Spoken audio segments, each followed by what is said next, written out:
from the AFC North. We in it for the love of the sport. We the real McCoys, running the full court. We in it for the love of the sport. Ain't that right? We the real McCoys from the AFC North. We in it for the love of the sport. We the real McCoys, running the full court. We in it for the love of the sport. We the real McCoys from the AFC North. We in it for the love of the sport. We the real McCoys, running the full court. We in it for the love of the sport. Ain't that right? We the real McCoys from the AFC North. What's up and what's good, everybody? Good evening and welcome to All About Sports 216. Welcoming myself back from a long layoff and everything. Y'all been consumed with my shorts and everything, but I'm back. And good evening, everybody. And welcome to All About Sports 216. Today is the day where I preview the NFL today. And we'll talk about a few things, matter of fact. It's been a while since I've been on, so I don't know if I can hold a whole show. But we're going to talk about a few things. We're going to talk about Ohio State when they beat Texas. And we're also going to talk about a school in Ohio that broke a 21-game losing streak this past weekend. Shouts out to them. And I'll get to them real quick after I get to talk about Ohio State. Then we're going to have the AFC preview. Then the NFC preview. Division by division. Now, I will not be previewing the AFC North. The AFC North will come on Sunday when I do the Cleveland Browns pregame show. So I'm telling you all now, I will not be previewing the AFC North today. The other 7 divisions, I will be previewing and talking about in general. Then at the end of the show, we'll get to the quick picks. Quick picks for the games on Thursday and the game on Thursday tonight, which is Philadelphia and Dallas, and the game on Friday, which is Kansas City and Los Angeles, the LA Chargers and everything. But other than that, how has everybody been? Because it's been an adventure for me. I'm going to be honest. Totally honest. Been going through sickness and stuff like that, but hey, God places hardest battles on his strongest warriors. So, hey, I'm trying to get through all that and everything. Here it is. My phone rings. Phone doesn't ring all day, but do a show, all of a sudden the phone wants to ring. But let me tell y'all real quick. First off, on the first caption, the chat lines are open. Feel free to holler at a brother today on this show. Feel free to holler at me. Also, about to run the ticker. Check out All About Sports 216 every Thursday at 6 p.m. Every Thursday I'll be coming on at 6 p.m. And also subscribe to the AllAboutSports Media 2 YouTube channel. Subscribe to the AllAboutSports Media 2 YouTube channel. Yeah, every Thursday at 6 p.m. And then on Sundays, the Browns pregame show will be coming on at 12. And the postgame show will be coming on a half hour, 45 minutes after the ball game concludes and everything. And that's every Sunday. So hopefully the Browns have a good season, because last year it was all bad. Last year it was all bad. After about week 6, week 7, it was like 10 weeks of torture or whatnot. But anyway, I'm going to get to this. We're going to talk about the Ohio State defeated Texas 14-7 in the debut of Arch Manning, the superstar, which everybody had pegged as the first pick in the draft, the Heisman hopeful and all that. And this past Saturday, he was none of that. But to be fair, to Arch Manning, to be fair, he never faced an environment like he faced this past Saturday, being at the Horseshoe and playing in front of millions of fans and playing in front of Ohio State's raucous crowd. And it was Ohio State's first game since winning the championship against Notre Dame. So he went into a hostile environment and he never looked on rhythm at all. For real. He missed open receivers. I don't know what's up with the sidearm motion. I don't know what's up with that. He need to scrap that. He seemed like he started getting his footing in the fourth quarter. He made a couple throws, and he made those throws when he just reared back and fired and threw the ball instead of trying to do the fancy sidearm motion and all that. But for real, Arch Manning will be okay. He just got to get his footing. He probably got a couple no-name opponents coming up that he can get his confidence back and everything. I think he'll be okay and everything. But far as Heisman, far as first pick in the draft, kill that noise. By the way, I did see Cleveland Browns general manager Andrew Berry and Cleveland Browns owner Jimmy Haslam at that Ohio State game on the sidelines. But really, the guy you should have been looking at and should have been scouting was the guy that played for South Carolina, Lenore Sellers. Dude is the ultimate weapon. Ultimate weapon. He did his thing. And like I said, my race far as the quarterbacks would go, far as for next year, honestly, I would say Lenore Sellers, one. Evan Eschelmeyer for LSU, two. The kid from here, Drew Aller for Penn State, three. Even though he didn't play against nobody this week, he handled his business. And four, which is a dark horse nobody really talked about, is Carson Beck of Miami of Florida. Now, Miami of Florida beat Notre Dame in a game which I had Notre Dame pegged to beat Miami. But I had them pegged to beat them in a close game. But I'm going to tell you right now, the way Miami was physical on both lines of scrimmage, and when Carson Beck was throwing the rock and connecting with his receivers, Miami is going to be a problem in the ACC.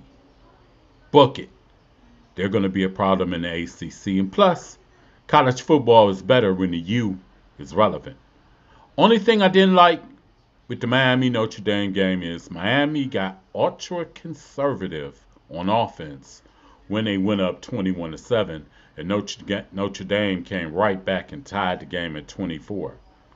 But if they scrap the conservativeness, Miami is going to be a problem in the ACC. And think about it, the ACC could be relevant again because another team in the ACC nobody had winning was Florida State as they beat Alabama, and it wasn't even close.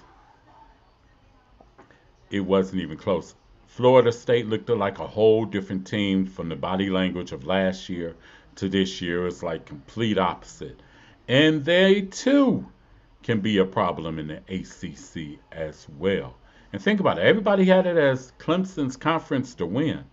I don't think so. Because Clemson took one on the chin as they lost to LSU 17-10, which was a good game. LSU is going to be a problem in the SEC. And like I said, Texas, I don't know. Because in the SEC, you got to deal with LSU. You got to deal with Alabama. You got to deal with Georgia, Florida. Arch Manning is going to be severely tested in the SEC. But, hey, he may come through it, But his grandfather was right. More than likely, Arch Manning will not be coming out in the NFL draft next year unless he just completely balls out the rest of his games and then balls out to the point where Texas wins the national championship. But other than that, I see him staying at Texas for the next year or two. And anything. I'm just up here checking my comments and everything. Now, I'm going to go to the AFC preview. But first, I have a quick read from my sponsor. As I get to it here, I got a quick read from our sponsor, Anointed Angel Apparel. Anointed Angel Apparel, where faith, family, and fashion come together. From stylish t-shirts and cozy sweatshirts to dazzling bling rhinestone shirts that shine with purpose, we design every piece with God at the center. But we don't stop there. Discover personalized tumblers, beautiful photo slates, custom engraving, and even UV 3D textured home decor items that makes your house a home. In every design, Anointed Angel Apparel carries a message of hope, faith, and love. Because we're more than a brand, we're a family business devoted to lifting up in the name of Jesus. Shop with us today and wear your faith boldly. Anointed Angel Apparel, where your testimony becomes your style. Email anointedangelapparel.com for a custom consultation. Shouts out to Angel Anointed Apparel. Let me get back to my screen here. Yeah. Now we're going to get to the business, which is previewing all the divisions except the AFC North in the AFC preview. The AFC has all the elite quarterbacks, and they have all the mainstays like Kansas City, Baltimore, and Buffalo. But I'm going to start with the AFC East. Start off.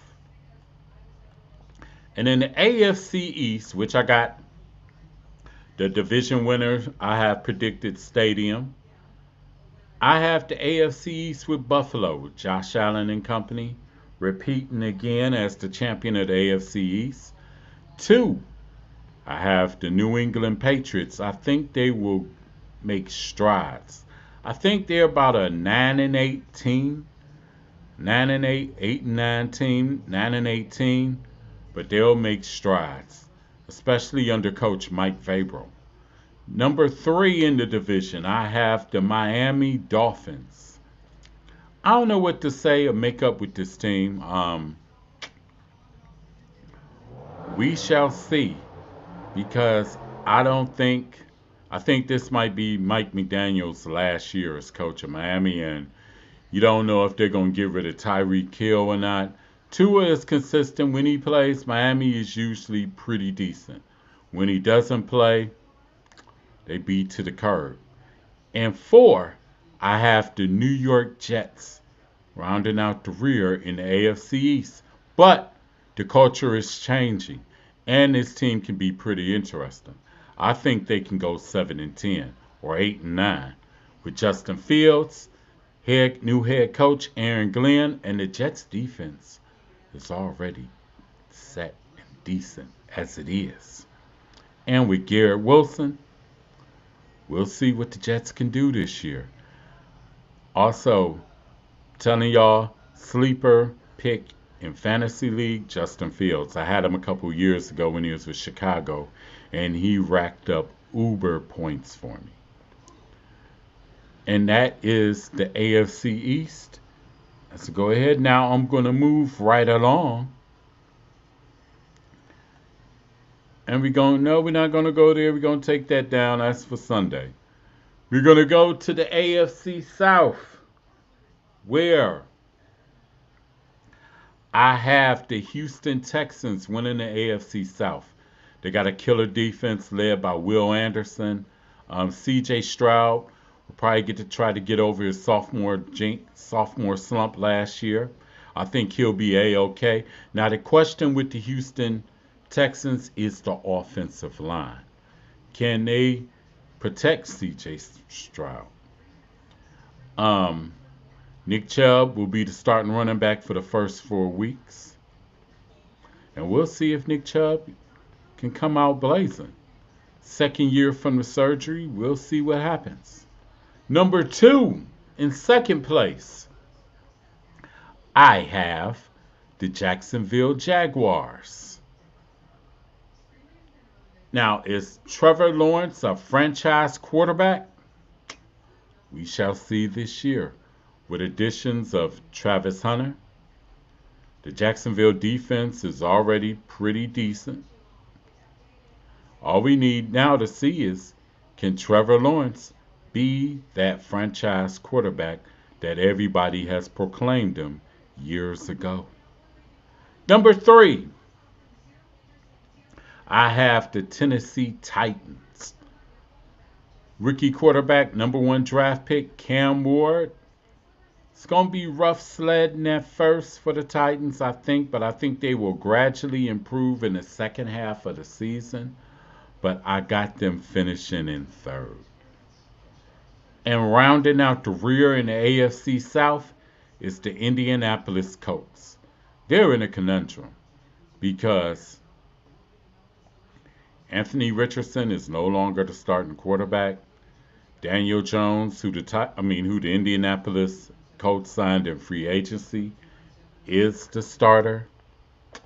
And let's be honest, he was not good with the New York Giants. But hey, who knows? Who knows? But I got Indianapolis finishing out the rear. And plus, Indianapolis might be in the lottery for a new quarterback next year also. Because I think they done declared basically that Anthony Richardson just isn't the guy for them to lead their franchise going forth. Now we're going to move right along to the AFC West. And this is how I got it until I see different, until somebody shows me different. I got the Kansas City Chiefs winning the division and finishing first. Pat Mahomes will have his full allotment of wide receivers by week 7 when Rashee Rice comes back, but it's been no problem for KC before. They've handled it all the time. Travis Kelce, which may be his last season. And Kansas City's defense has always been stellar. So I got the Chiefs finishing in first place.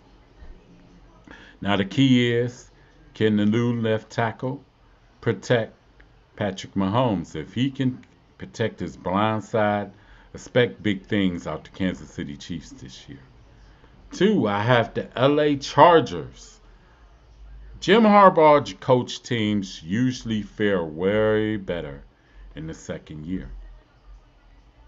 And the Chargers got the running game. They got Justin Herbert.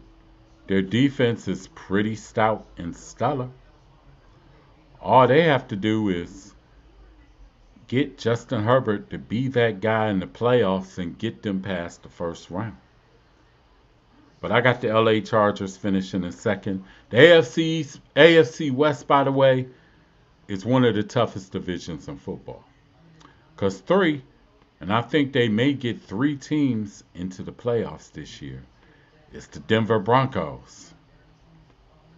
Coach Sean Payton with the quarterback, I forgot his name, I'm into the brain freeze. Denver has a stellar defense. Drew Nix in the second year. Now the key for Denver, which I had him in third, is can Bo Nix avoid the sophomore slump? But I still got them coming in third. And rounding out the AFC West is the Las Vegas Raiders. But they will be improved with the additions of Geno Smith on offense, Ashton Genty, the new bell cow back, first round pick, and new coach Pete Carroll.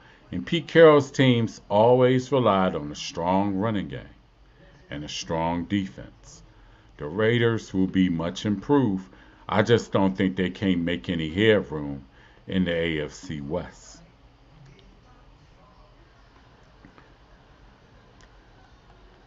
And that is my AFC preview.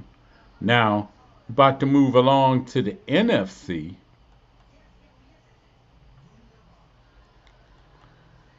The NFC preview, as we will get here real quick.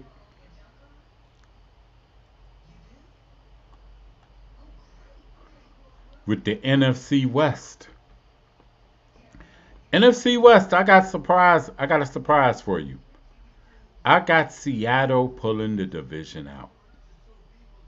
And barely. And be honest, these teams can finish 1, 2, 3, 4 where I got them finished. And they also can be the reverse opposite and finish the reverse opposite because none of the teams are really far apart from each other.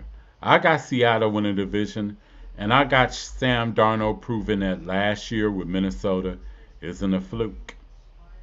Seattle has a young, up-and-coming defense. Sam Darnold with Njigma. They got decent running game. And they got some young receivers. He don't have what he had in Minnesota, but he should make do with Seattle in the NFC West. Number 2. Now, if this team can stay healthy, especially the quarterback Matthew Stafford, they may be the team to beat in the division.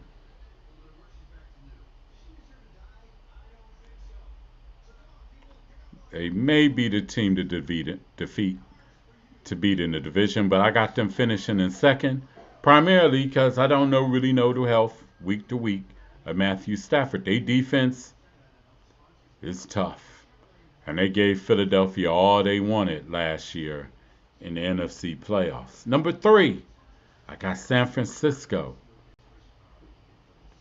Brock Purdy is the money man now, so we'll see how he fares. Because when you're the money man, you have less to work with. But he still got Christian McCaffrey back there. And when Christian McCaffrey plays, San Francisco is pretty good. And San Francisco replaced all the guys on defense with young guys. So it'll be interesting. But I got San Francisco finishing in third. And in fourth place, bringing up the rear. But they will be very competitive, and they probably could finish with a record of 8-9, 9-8. All 4 teams in the NFC West could possibly finish over 500. It's the Arizona Cardinals. Quarterback Kyler Murray, Harrison. They got some players on defense, so watch out for this team because they could be undercover dark horse. And that's the Arizona Cardinals. Now moving on along to probably the weakest division is the NFC South. I have Tampa Bay finishing in first. Baker Mayfield in the game. And he still has the same cast on offense. On defense, they have some players as well. I got Tampa Bay finishing first. In second, I have the Atlanta Falcons. Can quarterback Michael Penix lead them and be that franchise quarterback for the Falcons? Because they got weapons. Bijan Robinson at running back. Drew London, wide receiver. Kyle Pitts at tight end. They got plenty of weapons, and the defense is a little, they're coming along. In 3, I got the Carolina Panthers, who are far much more improved than people are saying. Quarterback Bryce Young finally got his foot in the NFL late last year. And he got some young kids to work with. And on defense, they got some young kids to work with as well and everything. And they'll be interesting. Bringing up the rear in the NFC South is the New Orleans Saints. Saints are probably playing for a chance to get the number one quarterback in the draft next year. Because they got Spencer Rattler starting, we'll see. I'm not too hopeful. So I got Tampa Bay 1, Atlanta 2, Carolina 3, and New Orleans bringing up the rear. In the NFC North, which could be the toughest division in the NFL, I have the Detroit Lions with unfinished business to do, finishing in first. Detroit, can they kick the door in and get to the Super Bowl this year? 2 years ago, they had a big lead that they blew against San Francisco in San Francisco in the NFC title game. Last year, they had so many injuries, but somehow still finished 15-2. But the injuries caught up with them when they played Jaden Daniels and the Washington Commanders. And they do have a healthy Aiden Hutchinson, and they have all their defensive starters that were missing from last year back.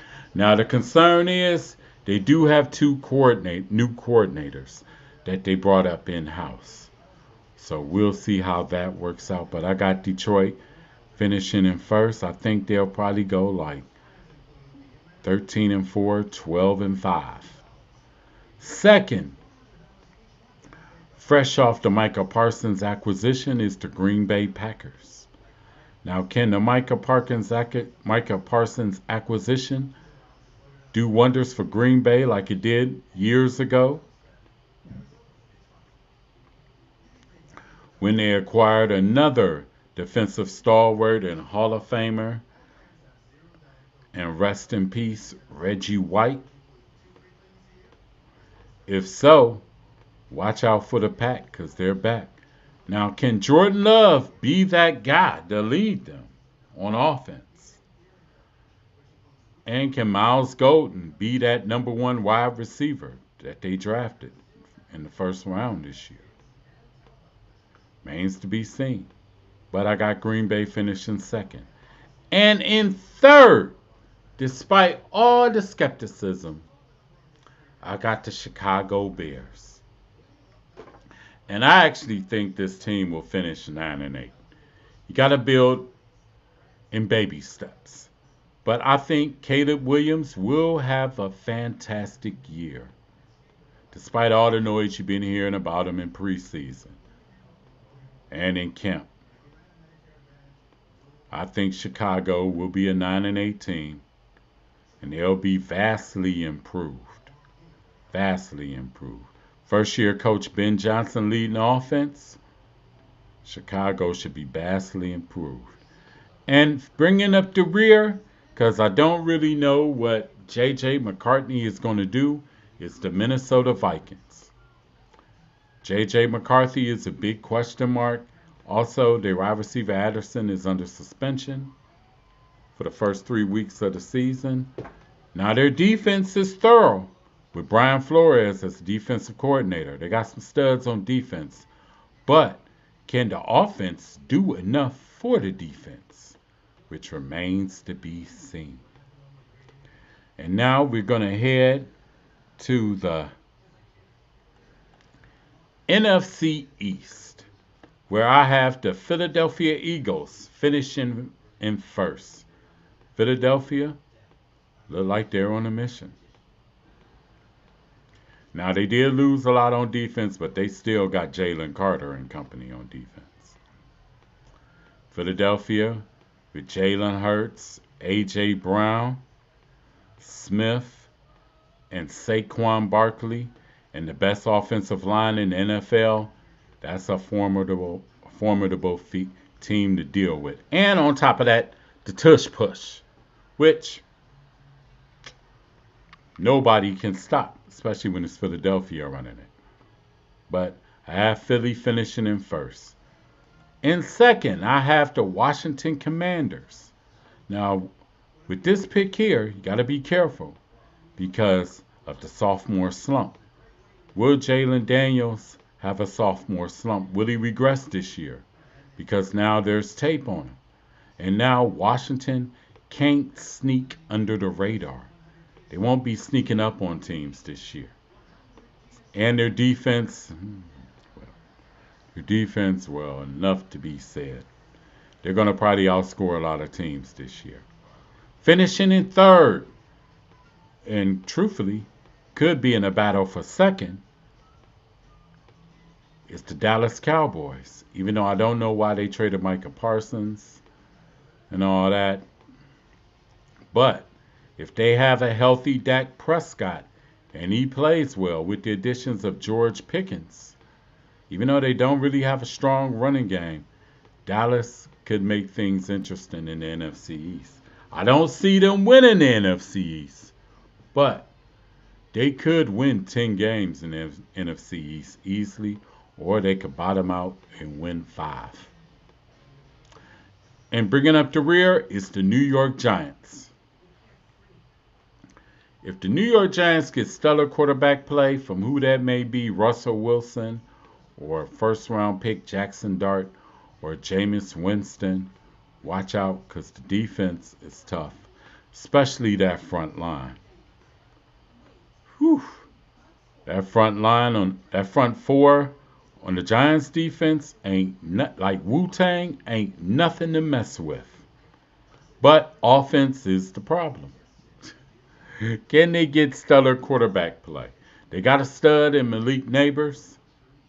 Now, if the quarterbacks can add to that, Giants can be an interesting team in the AFCs. I don't think they'll win it, and I don't even think they'll contend for second.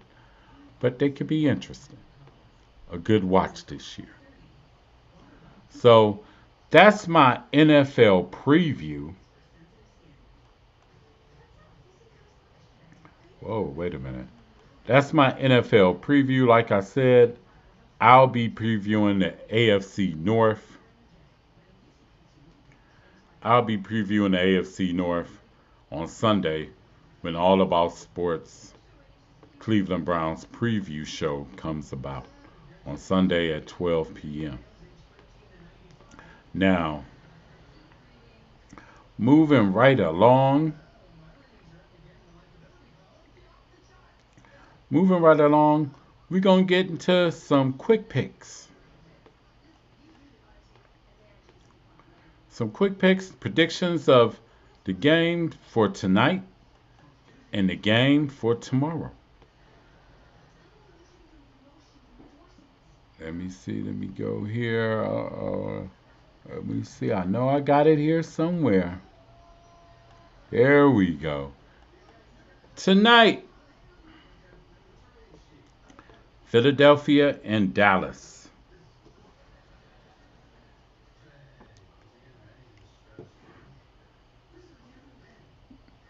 Dallas is visiting Philadelphia, fresh off Philadelphia winning a championship. They'll have a ring ceremony or whatnot today. But Philadelphia said they're not even going to be out on the field for it because they're focusing on 2025. 2024, 25 is over with.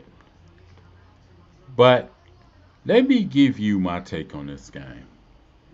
I don't think it's going to be a blowout like people say. And if Dak is playing well, Dallas can hang with anybody. But I will say this.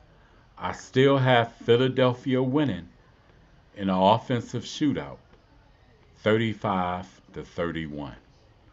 I have Philadelphia winning, 35-31.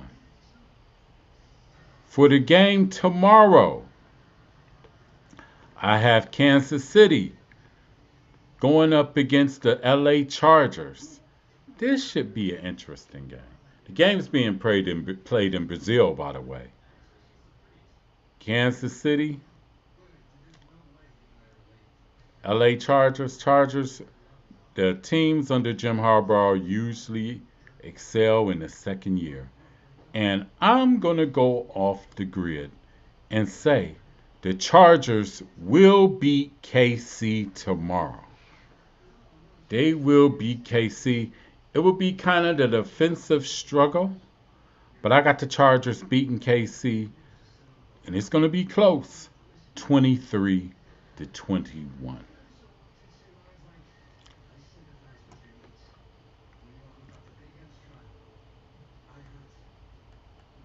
There you have it.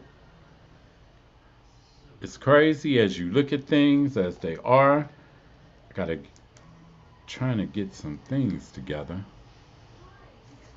because I'm looking real hot right now.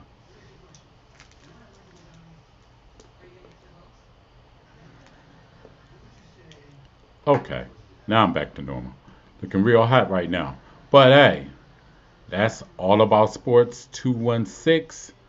Hey, feel free to chat and comment on the show. And if you have an opinion, also get them likes up on Facebook, Twitter, or X, and YouTube. Get them likes up.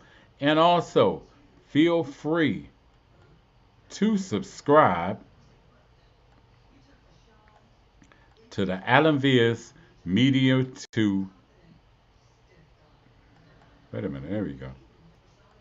Free to subscribe to the AllAboutSports Media 2 YouTube channel. That's right. Subscribe to the AllAboutSports Media 2 YouTube channel where you'll get content from this show. Content from the Cleveland Browns pregame show.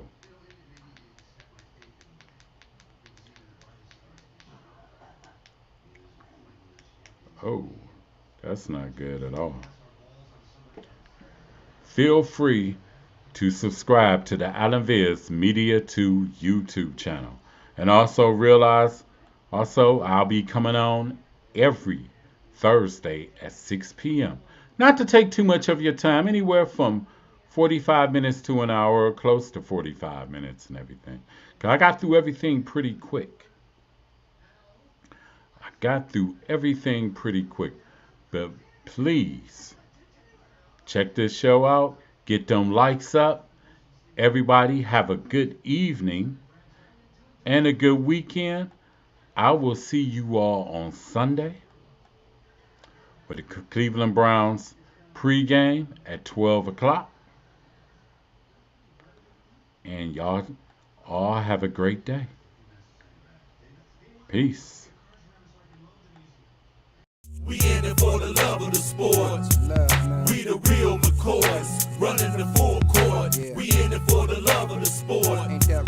We the real McCoys from the AFC North. We in it for the love of the sport.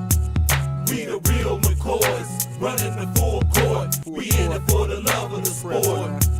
We the real McCoys from the AFC North. We in it for the love of the sport.